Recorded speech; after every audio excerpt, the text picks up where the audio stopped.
ስፔክትሮስኮፒ ማተር ወይም ቁስ ከኤሌክትሮማግኔቲክ ራዲዬሽን እንዴት ኢንተራክት ያደርጋል የሚለውን የምናጠናበት ዘዴ ሲሆን በዚህ ኢንተራክሽን መሰረት አንድ ቁስ ምን አይነት ስሪት አለው፣ ቅርጽ አለው፣ እንዲሁም ባህሪ አለው የሚለውን ለመለየት የሚያስችልን ትልቅ ዘዴ ነው።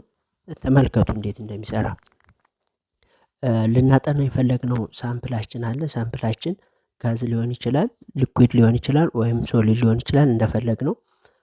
ይህን ሶሊድ ለኤሌክትሮማግኔቲክ ራዲዬሽን ወይም ላይት ልበላችሁ፣ ላይትን ምሳሌ እንውሰድና ላይት ግልጽ እናደርገዋለን። ይህ ሳምፕላችን የሚመጣውን ራዲዬሽን ወይም ላይት አብዞርብ ሊያደርግ ይችላል፣ ኢሚት ሊያደርግ ይችላል፣ እንዲሁም ሪፍሌክት ወይም ሪሊዝ ሊያደርግ ይችላል። እንደ መረጥነው ሳምፕል ይለያያል። በዚህ ሳምፕል የሚያልፉት ላይቶች ወይም ራዲዬሽኖች የራሳቸው የሆነ ስፔክትራል ፓተርን ይፈጥራሉ። እነዚህን ስፔክትራል ፓተርኖችን ደግሞ በዲቴክተር መሳሪያ በመጠቀም አብዞርብ እናደርጋቸው ወይም ኮሌክት እናደርጋቸው እና እነዚህን የተፈጠሩትን ህብረ ቀለሞችን በመጠቀም የራሱ የሆነ ላይት ኢንቴንሲቲ ዊዝ ዌቭ ሌንግዝ ግራፍ እንስላለን።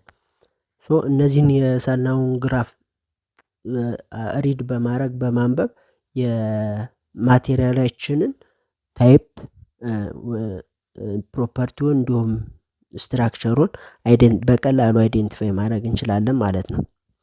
ወይም በዲቴክተራችን የያዝነውን ስፔክትራል ፓተርን ቀጥታ ለስፔክትሮሜትር መሳሪያ በማስነበብ በቀላሉ ማወቅ እንችላለን።